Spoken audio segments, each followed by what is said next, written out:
Edifica o teu nome nesta manhã, edificando a sua igreja, despertando o seu povo, confortando, consolando e também confrontando com a verdade do Evangelho.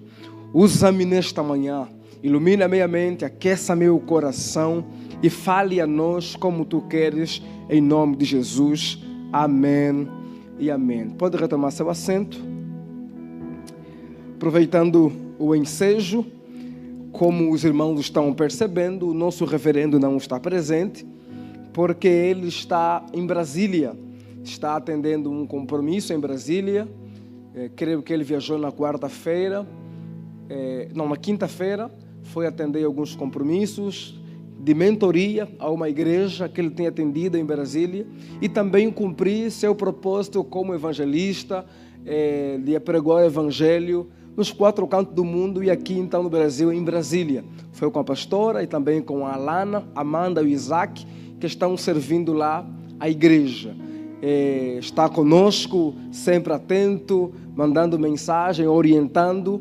E nós, os pastores, nos colocamos à vossa disposição para servi-los nesses dias. Na terça-feira, ele já estará aqui para o nosso treinamento contínuo da liderança. E você não pode perder, não pode deixar de fora, que vai ser uma bênção. Amém? Vamos então à palavra de Deus. Eu quero hoje falar com os irmãos sobre religião de exterioridade. Figueira seca, a religião da exterioridade. A palavra religião de exterioridade é um conceito de filosofia e também da ciência da religião, que tem um cunho bastante social, que vão dividir as religiões em religiões de interioridade e religiões de exterioridade. As religiões de exterioridade são geralmente politeístas, deístas, que geralmente têm ali muitas divindades. E essas divindades, às vezes são boas, outras vezes são mais. Algumas são boas, outras são mais, e umas vezes é boa e má ao mesmo tempo. E nestas religiões o conceito de bem, de mal, geralmente está muito relacionado também à exterioridade. O que é isso? As pessoas praticam o bem, praticam o mal, geralmente por influências externas, da divindade, que pode ser boa ou pode ser má. E na religião da interioridade, em que o cristianismo faz parte, nós somos monoteístas, cremos em apenas um único Deus. E a questão ou o conceito de bem e mal, geralmente, embora a prática exterior é visível, essa prática exterior tende a ser consequência de algo interior, de uma intenção não visível, de uma intenção interior. Na verdade, Jesus diria do coração. É do coração que procedem o pecado, que procede as práticas como prostituição, adultério. É por isso que a ideia que se prega lá fora de que confia no teu coração, no seu intuito, ela não é necessariamente verdadeira. Porque o nosso coração, ele está inclinado para o pecado, está inclinado para o erro. E quando é que eu deveria talvez atentar para ele? Quando ele estiver alinhado ao Senhor, alinhado à palavra de Deus, alinhado à vontade do Senhor. Quando o meu coração está alinhado à vontade do Senhor, ali eu posso pedir tudo e Deus atende. Por quê? Porque não é mais um desejo egoísta, é um desejo que está alinhado à vontade de Deus. E aquilo que é da vontade dele, ele cumpre. Mas minha pretensão nesta manhã não é trabalhar com os irmãos aqui sobre esse conceito filosófico, social de religião da exterioridade. Minha pretensão é pensar com vocês até que ponto nós dos cristãos, o cristianismo do século XXI, de 2021, dos nossos dias, não está indo para esse lado que é o lado da aparência, que é o lado daquilo que é visível. Até que ponto nós não estamos como cristãos que somos uma religião da interioridade, não estamos vivendo e caminhando como pessoas ou religião que enfatiza as questões exteriores mais do que as questões interiores. Alguém diria, mas Israel, nós não somos cristãos, não é religião. É religião sim. Essa nossa conversa de que não é religião, é religião. Não tem fundamento dizer que não é religião. E o texto que eu li é um texto que trabalha muito isso. Mateus capítulo 21 é o começo da semana da morte de Cristo. No domingo, e é também no capítulo 21, em que ele vai entrar na cidade montado no jumentinho. É o domingo, antes de sua morte. E na segunda-feira, depois dele ter entrado na cidade, sendo adorado, glorificado, aplaudido, Jesus vai ao templo. E ele chega no templo e percebe que havia aquela movimentação, até porque era semana de Páscoa. E na semana de Páscoa, que é uma das principais festas do judaísmo, dos judeus, os judeus vinham de todas as partes do mundo para poder celebrar. Até porque nesse contexto Israel está sob domínio do Império Romano. Então muitos judeus moravam em Roma. Roma, por exemplo, tinha mais judeus do que em qualquer outra parte do mundo. Acredita-se que no Império Romano, na capital romana, tinha em torno de 1 milhão de judeus. E muitos deles, na época da Páscoa, eles vinham para a cidade. Então, o período de Páscoa é uma semana, é um período de muita muvuca em Jerusalém.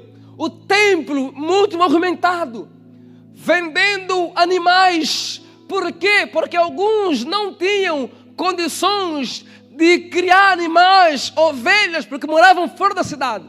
Outros talvez não tinham ovelhas no melhor estado possível. Então eles vinham com dinheiro até o templo e compravam a ovelha limpa, pura, ali no templo, na mão dos saduceus. E então tinha no templo o que é venda, trocas, muitas vendas. E Jesus entra no templo e ele fica bravo. Ele bate neles. Ele quebra as vendas. Ele derruba as mesas. E ele não está derrubando as mesas porque estão vendendo. É por causa da intenção, do engano, de extorquir. Os líderes religiosos começaram a extorquir as pessoas, o povo. E aquilo que eles vendiam enriqueciam os líderes como Caifás, como Anás, os sumos sacerdotes. E ele entra no templo e ele derruba tudo. Depois que ele faz isso, vem o povo.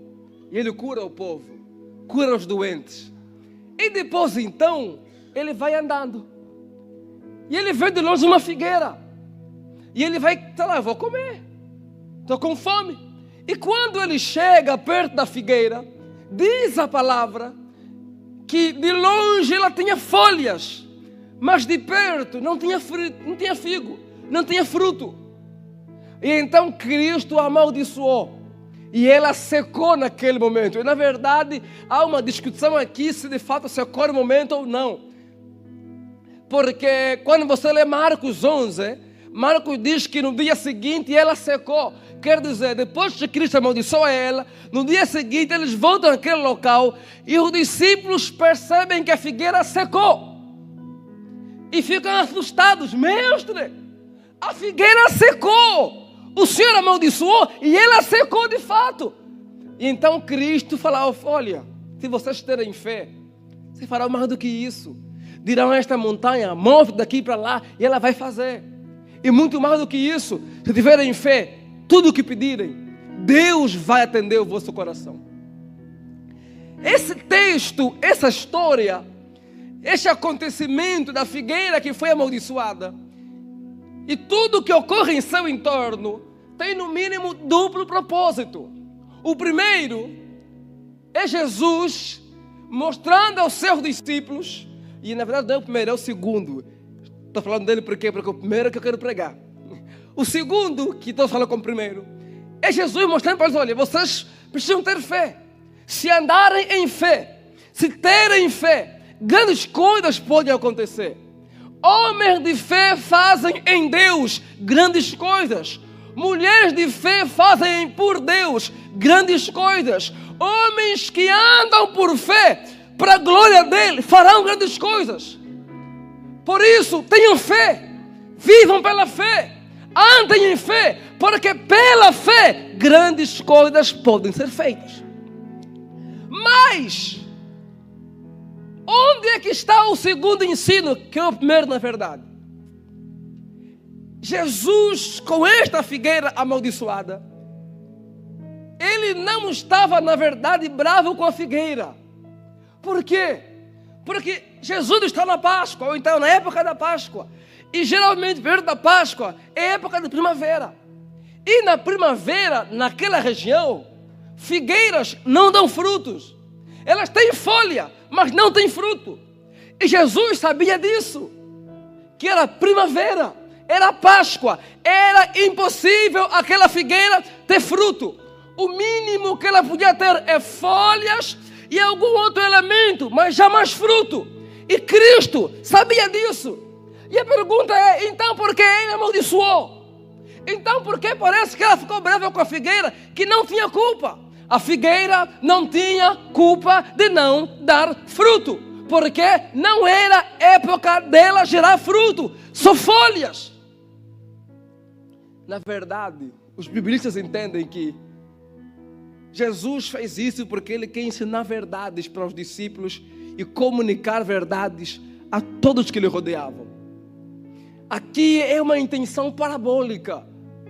Jesus quer comunicar verdades. Jesus está fazendo aquilo por quê? Porque ele quer mostrar para os discípulos uma constatação. Que constatação é esta? Esta figueira aqui, ela está sendo usada como algo que representa o estado da religião judaica, o estado dos líderes religiosos, o estado de Jerusalém. Como eu disse no versículo anterior, Jesus vai para o templo e há aquela muvuca. Assim estava Jerusalém na Páscoa, movimentações, homens se movendo, homens indo para cá, indo para lá, em nome de Deus. Líderes religiosos ensinando, apregoando, tudo em nome de Deus. Uma cidade pujante, com folhas lindas. Quem olha de longe diz: uau, que cidade que se move em prol de Deus. Que cidade que teme a Deus. Que homens que temem a Deus. Que líderes que temem a Deus. De longe tem boas folhas, boa aparência. Mas quando chega perto, Jesus está perto e percebe o quê? Que eles são hipócritas. Jesus está perto e percebe o quê? Eles não têm fruto. Então essa figueira aqui que foi amaldiçoada, ela aponta para quê? Para Israel, para seus líderes que tinham folhas como religiosos, mas não tinham fruto. Como é que o Senhor explica isso? Por algumas razões. A primeira delas é o contexto anterior. Jesus briga com eles no templo, demonstrando o que é que eles não estavam bem, e inclusive liberando palavras pesadas. Segundo, é o próprio livro. O livro de Mateus é um livro direcionado para os judeus. Mateus está escrevendo para os judeus. É por isso que ele vai ser das pessoas que mais vai citar nos 4 evangelhos o Antigo Testamento. Terceiro, o versículo, o capítulo que vem depois, Jesus está batendo, literalmente batendo nos líderes religiosos, os chamando de hipócritas, de sepulcro caiado, pregando contra eles com palavras pesadas. Ai de vós, ai de vós, ai de vós e ai de vós. E este ato aqui mostra isso. O que é? Que olha, eles têm aparência, mas não têm fruto. E vai chegar o dia que eles vão secar. Vai chegar o dia que eles vão perecer. Vai chegar o dia que virá o juízo da parte de Deus. E eu olho para isso e eu me pergunto, será que nós estamos tão diferentes desses homens? Esses homens tinham boa aparência, mas não tinham fruto. E eu fico a pensar, meu Deus, no século XXI, como é que nós estamos? Jesus estava falando do fracasso do sistema religioso dos homens, dos judeus, dos rabinos. E ele agora vai apontar para os seus discípulos a fé que ele vai trazer. A religião, ou então o reino de Deus, que diferente dos rabinos, deve ser feita em fé, deve ser feita em oração, deve ser andada pujantemente, alinhados com Deus. Mas sabe o que é? A religião que Jesus trouxe nos últimos anos se parece muitas das vezes com o judaísmo. Boa aparência, folhas brilhantes, mas sem fruto. E é isso que eu quero pregar a vocês. Será que nós não estamos caminhando para esse caminho? Vivemos um tempo em que a aparência conta muito. As redes sociais nos fazem isso. As redes sociais nos fazem zelar pela aparência, pela boa imagem, zelar por aquilo que os outros estão vendo. As redes sociais nos permitem fazer o quê? Mostrar o que eu quero que os outros vejam. E tem gente que se engana que a vida é como a rede social mostra. Tem gente que se engana que as moças, as blogueiras, os blogueiros são mesmo assim na vida real. Nas redes sociais se mostra aquilo que eu quero que você veja. Eu não vou mostrar para você nas redes sociais que às vezes o Seymour não deixa a gente dormir. Eu vou postar o quê? Que o Seymour é uma bênção, é sua alegria. E não é.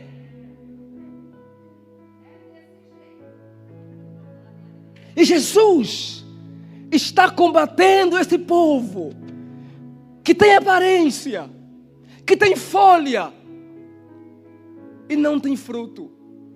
Nesta manhã eu vim com o interesse de despertá-los a zelarmos pela nossa interioridade, a não vivemos de folhas, a não vivemos como nas redes sociais, porque o cristianismo nos convoca, nos chama muito mais do que para a exterioridade, nos chama para a interioridade.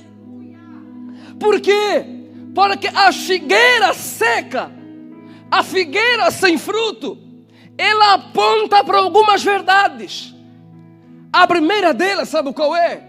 É que quando vivemos como esta figueira, ou como os líderes religiosos da época de Jesus, nós temos folhas, mas não temos frutos. Há uma ausência, há uma lacuna, há um vazio. Tem boa aparência, mas há um vazio. É vistosa, mas há um vazio. Tem folhas brilhantes, verdes, belas, mas há um vazio. E sabe o que é? Jesus nos convida o que é? A não andarmos vazios. Sabe qual é o líder que mostra bem esses exemplos? É Nicodemos. Nicodemos tinha um bom nome. Nicodemos, um status social bom. Nicodemos, respeitado. Nicodemos, um homem importante. Nicodemos, na aparência, tudo perfeito. Quando vai ter com Cristo, ele chega: Senhor, mestre, tu és de Deus. E ele falou: ei, Nicodemo, para, o que te importa é nascer de novo. Sabe o que é? Às vezes nós estamos como Nicodemos, temos bom nome, temos bom status, temos bons amigos na igreja, sabemos entrar, sabemos sair, temos bons contatos, bons relacionamentos, mas mesmo estando aqui e tendo boa aparência, ainda há um vazio em nós. Por quê? Porque este vazio não é preenchido por bom nome, por bom relacionamento ou por participar pela igreja. Este vazio só é preenchido quando Todo-Poderoso poderoso invade a nossa vida quando nascemos de novo. Não é ser bom, não é ser legal, não é só participar, não é ter bom nome, não é ter boa aparência. É nascer de novo, é nascer da água e do Espírito, é nascer da palavra, é ser cheio e cheia do Espírito Santo de Deus. Precisamos cultivar isso. Eu vim dizer-los hoje: nasça de novo. Segunda verdade é que a figueira seca, ela aponta para a superficialidade. Por quê? Porque não tem permissão para crescimento. Externamente é linda, externamente é atraente, mas internamente não cresceu, não aprofundou. É só aparência, é só de aparência. Quem olha diz é lindo, quem olha diz é perfeito, mas de perto não há crescimento. Não há crescimento o que? Interior. O cristianismo é uma convocação para crescermos interiormente. Nós precisamos crescer nas disciplinas espirituais. Nós temos que crescer no que? Nos meios privados de graça. O que são meios privados de graça? Existem meios públicos de graça, como o que? Como o culto. O culto é um meio público de graça, é um meio em que Deus nos alcança pela sua graça. Mas tem os meios privados de graça. O que é isso? Meios privados de graça é o que? É a oração, é o jejum, é a leitura bíblica pessoal, é tudo aquilo que eu faço para Ele, nele, sem ter ninguém como intermediário. E quem vive como esta figueira, aparentemente, no público, ela está bem, ela é linda, mas no privado não tem vida, no privado é superficial. Qualquer cristão que só vive do culto, do meio público de graça, ele é superficial. E Jesus Cristo nos convoca à profundidade. Quando quiser orar, entra no seu quarto, fecha a sua porta e o culto, o teu Deus te recompensará. Deus nos convoca à profundidade. Richard Foster, ele diz que a maldição dos nossos dias chama-se superficialidade. Somos muito superficiais. Quem olha para... Não, está lindo. Mas quando para pensar naquilo que é profundo, interiormente, está fraco. É fraco. É mesmice. É superficial, é vazio, não tem graça. Aqui eu pulo, aqui eu canto, aqui levanto a mão, aqui eu rodopio. No meio público eu sou o cara, mas lá em casa eu não consigo ter comunhão com Ele. Eu vim desafiá-los nesta noite: não vivamos como a figueira seca, não vivamos de aparência, não vivamos apenas dos meios públicos de graça. Cresçamos em comunhão pessoal com Deus, cresçamos pela palavra, cresçamos no novo nascimento, cresçamos na comunhão com o Espírito Santo, cresçamos na vida de oração, cresçamos no devocional. Todo pastor que ama a sua ovelha, ele quer vê-la crescida nos meios de graça, crescida na graça. Cresçamos na graça, evoluamos na graça, desenvolvamos, tenhamos prazer em Deus. Pastor, você não sabe o quanto eu sou um homem, uma mulher corridíssima, ocupada. Eu entendo em partes. Entendo em partes. Mas entenda uma coisa. É uma questão de vida. Sabe como o ar que você respira? Fica sem oxigênio. Acaba. Escute isso. Nós não caímos da noite para o dia. Sabe quando é que nós caímos? Quando começamos a negligenciar as disciplinas espirituais. Quando começamos a viver sem elas, nós estamos caindo, fracassando. E daqui a pouco, quando você perceber, você não sente nem mais falta dessas verdades. Estamos na igreja, mas estamos caídos. Sabe o que é isso? Superficialidade. Deus quer que a gente viva na profundidade com Ele. Ele não quer apenas que as águas toquem no nosso tornozelo. Ele quer que a gente mede mais 1000 e vai até o joelho. Ele quer que a gente mede mais 1000 e vai até os lombos. Ele quer que a gente mede mais 1000 e chegue na dimensão em que o Espírito, as águas nos levam. É profundidade. Não podemos viver no nível raso. Não podemos andar na superficialidade. Precisamos desenvolver a nossa comunhão com Deus. Mas o tempo eu não tenho. É uma questão de vida. Entenda isso. É uma questão de vida. É necessário. Assim como eu preciso de oxigênio, eu também preciso de oração, da leitura bíblica, da comunhão com Deus. Eu preciso crescer em graça. Eu preciso andar com Deus. Eu preciso ser alguém que desfruta de quem Ele é, que tem comunhão com o Espírito Santo. É uma questão de vida. Caso contrário, nós vamos ir caminhando e sem perceber estamos caindo.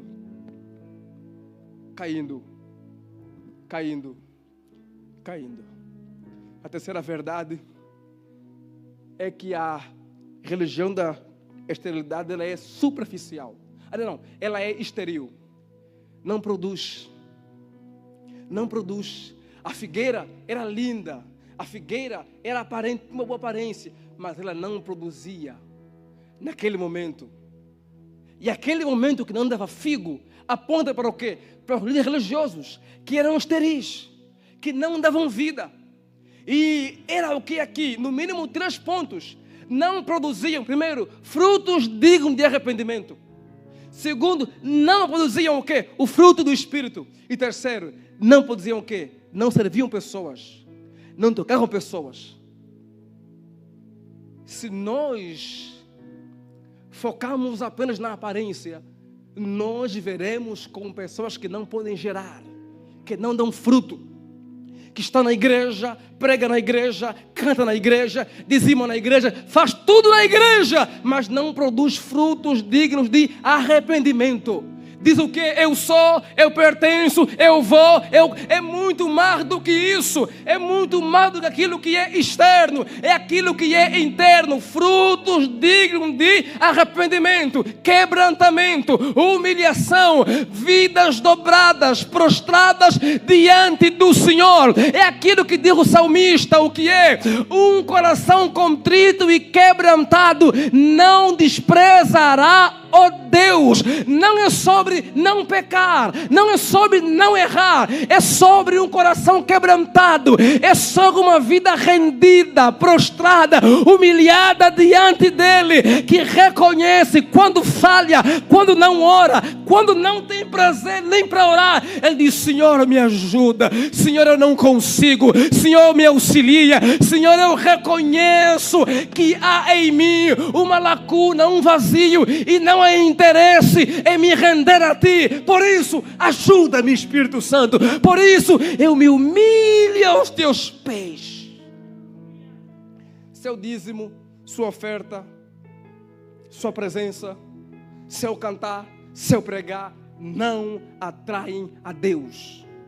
Sua aparência, sua beleza, sua intelectualidade, seu status não atrai a Deus.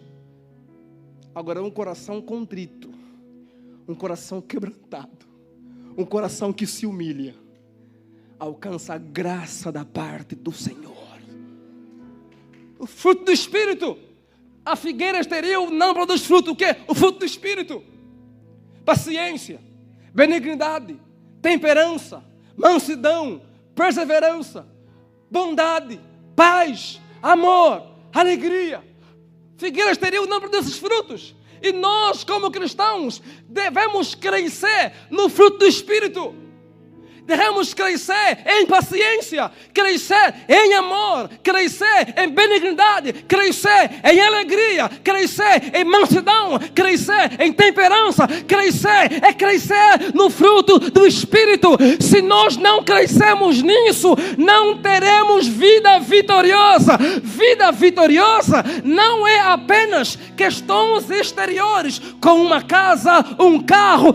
Tudo isso Deus dá, mas vida vitoriosa, à luz da Escritura, é crescer em paciência, é crescer na alegria, é crescer no amor, é crescer na bondade, é crescer na temperança, é crescer na mansidão, é crescer a imagem do Filho de Deus, é crescer se tornando parecido com Jesus Cristo de Nazaré.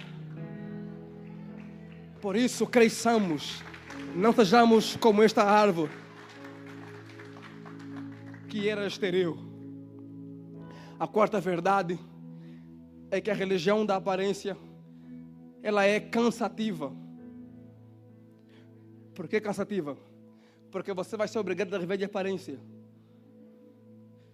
E o pior de tudo não é isso, sabe o que?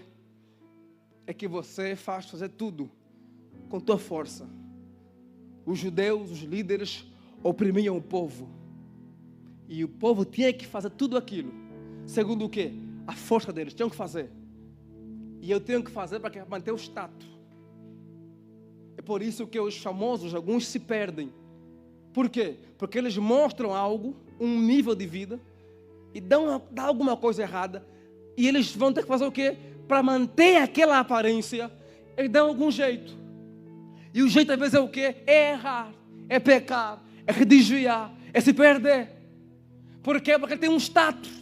Tem uma aparência. Ele não consegue entender que tá bom, era aquilo, mas não é mais.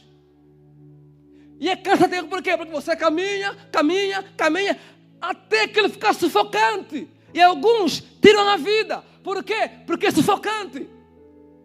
E o pior do que isso é o quê? É que na religião da aparência, eu tenho que fazer com minhas forças, do meu jeito, tentando levar, e no Evangelho não é assim. No Evangelho, eu amo Jesus, porque Ele é maravilhoso. Aquilo que Jesus cobra da gente, Ele nos capacita para fazer. Jesus nos chama para andarmos em santidade. Ele nos santifica. Não é por força, nem por violência, é pelo Espírito de Deus. Sabe o que é isso? Você não vai andar em santidade porque você é legal. Não. Você só vai conseguir andar em santidade por quê? Porque vai ter o auxílio do Espírito Santo de Deus. O que eu amo no Evangelho é isso. Ele não diz, vai, e eu vou fazer. Não. Ele diz, vamos. Ele segura em minha mão e diz, vamos junto. Ele quer santidade. Ele diz, eu ando consigo em santidade. Eu ando consigo em comunhão. Ele não me deixa ir só. Eu não carrego sozinho. Eu sou santo porque Ele me santifica. Eu oro porque Ele me atrai. Eu caminho com Ele porque dele eu sou capacitado. Não é por minha força, não é do meu jeito, é do jeito dele. O que eu faço? Apenas me rendo aos pés dele. E Ele me capacita. E Ele me dá graça. E Ele me atrai. Eu não estou conseguindo orar. Então se renda. Diga, Senhor, eu não estou conseguindo orar. Me ajuda. Já viu? Já orou. E ali, é neste lugar que Ele nos dá graça. É neste lugar que Ele nos capacita. É neste lugar que Ele faz a obra. Na religião da aparência, eu preciso manter a aparência. Fazer do meu jeito e cansa. É por isso que o legalismo mata. Faz para Deus te aceitar. Coloca a saia até aqui ou não vai para o céu. Faz não sei o que. Isso é legalismo. No Evangelho não é assim. No Evangelho eu não coloco saia até aqui porque tenho medo de ir para o inferno ou Deus não me aceitar. Eu entendo que eu sou santo e vivo para a glória dele. Então a minha vestimenta vai ser vestimenta que vai fazer o quê? Que vai glorificar o nome dele.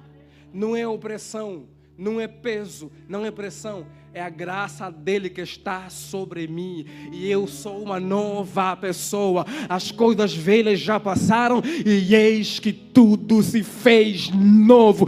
É nova vida e não opressão, é nova vida e não peso, é nova vida e não é se você viveu assim, tem que... Não, é eu estou em pé, mas se eu tiver que chorar, eu choro. Você não pode, eu choro. Eu perdi. Está difícil. Não tem o que? Aparência, hipocrisia. Não tem isso. Ninguém me fará viver na opressão. E quinto ponto, vamos lá, tenho que terminar. A religião da opressão, da exterioridade, ela é hipócrita. Porque ela é hipócrita. Ela fala de uma coisa e vive de outra. Os líderes religiosos diziam algo para o povo. E era como se fosse dizer o seguinte: façam o que eu falo e não o que eu faço. Na aparência, bom discurso. Na prática, péssimo. Eram hipócritas. Viviam de aparência. E muita gente hoje vive assim, de aparência, na hipocrisia.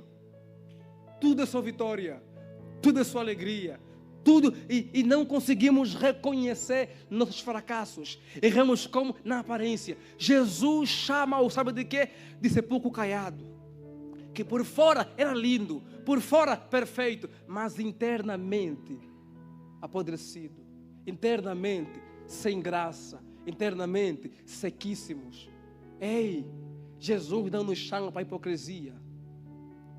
Jesus não nos chama para vivermos de aparência. Jesus quer que a gente cuida da nossa essência. Óbvio, eu não estou falando aqui que é errado cuidar da aparência. Não é isso. Estou dizendo o quê? Que quem cuida da aparência e não da sua essência é hipócrita. Vai parecer alguma coisa e não é. Ela vai se maquiar. Sabe aquela moça que apanhou do esposo e coloca maquiagem e digam: uau, que linda, mas está ferida. Está magoada, está machucada, está quebrada, mas quem olha para fora está perfeito. Às vezes nós somos cristãos, estamos assim, na aparência, queremos mostrar que é todo mundo bem e não está. Ei, peça ajuda, ei, peça oração, ei, chame alguém para conversar, ei, procure o pastor, ei, procure amigos, ei, não queira mostrar algo que não é sua realidade. Cuida da sua essência. A palavra vai dizer, se tem algo que nós devemos guardar, é de tudo que tu ouvires, guarda o teu coração, guarda a tua essência, cuida daquilo que é interior. Seja bela por fora, belo por fora, bom corte no cabelo, boas roupas, cuida tudo aquilo que é da aparência, mas ela pela tua interioridade, que no interior possamos parecer com Cristo, que no interior haja vida em nós, que no interior haja em nós algo que pertence ao Senhor. Não viva uma alegria na internet que não tem no seu coração. Não queira mostrar algo que não está acontecendo. Não viva de hipocrisia. Não queira mostrar para os outros que você ora muito, se não está orando. Não queira mostrar para os outros que você é espiritual, se não está sendo. Reconheça a sua fraqueza. Reconheça seu momento complicado. Reconheça como você está hoje.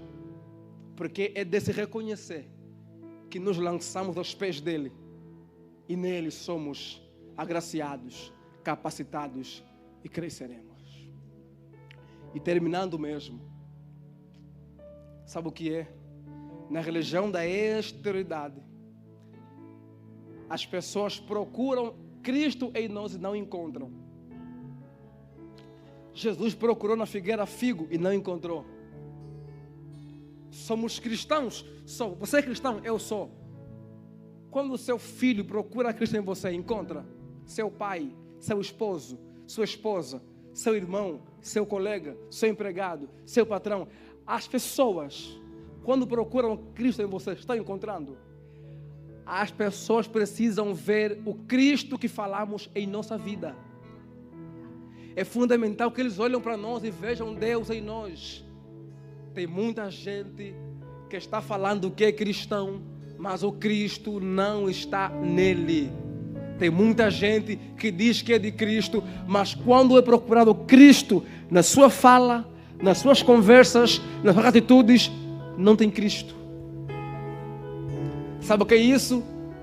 Fomos achados em falta. Está faltando Cristo. Vem para a igreja, mas não tem Cristo. Canta na igreja, mas não tem Cristo. Prega na igreja, mas não tem Cristo. Dizima na igreja, mas não tem Cristo. Faz tudo na igreja, mas não tem Cristo. Sabe o que é isso? Não tem aquilo que não deveria faltar: Cristo. E sabe qual é a consequência?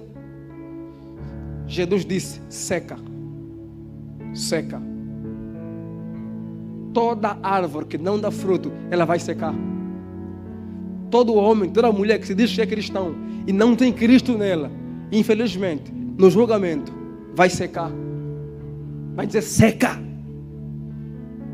Eu vim para a igreja toda a vida. Seca. Eu não te conheci. Mas eu preguei. Seca. Eu não te conheci. Mas eu servi, cantei, dizimei, falei. Seca. Eu não te conheci. Mas você fez tudo. Mas faltou o que tinha que ter. O quê? O Cristo. Seca, seca, seca e seca. A figueira secou. Mas eu tenho uma boa notícia. Você está vivo. Você está aqui. E o nosso Deus é um Deus de oportunidades. Ele diz: esta manhã pode ser amanhã do recomeçar.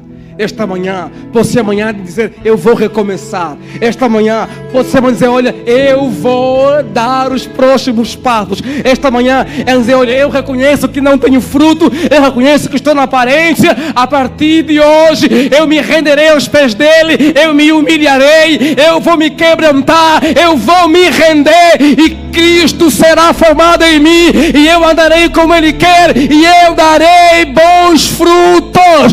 Ele vai nos julgar, vai, mas sabe o que é? Ainda não chegou o dia do julgamento, ainda é o dia, o tempo em que Ele está de mãos abertas dizendo: vinde a mim, vinde a mim, vinde a mim. Ainda é o tempo de oportunidade. O Deus que vai nos condenar se não andamos nele, Ele hoje ainda é o Deus da oportunidade. E por isso nos rendamos a Ele. Digamos: Senhor, nos ajuda a sermos cristãos, nos ajuda a não vivermos da aparência, nos ajuda a crescermos interiormente, a crescermos nas disciplinas espirituais, a crescermos em comunhão com o Senhor, a crescermos na devoção da palavra, a crescermos interiormente. Amém? Amém? Coloca-se em pé, por gentileza, em nome de Jesus.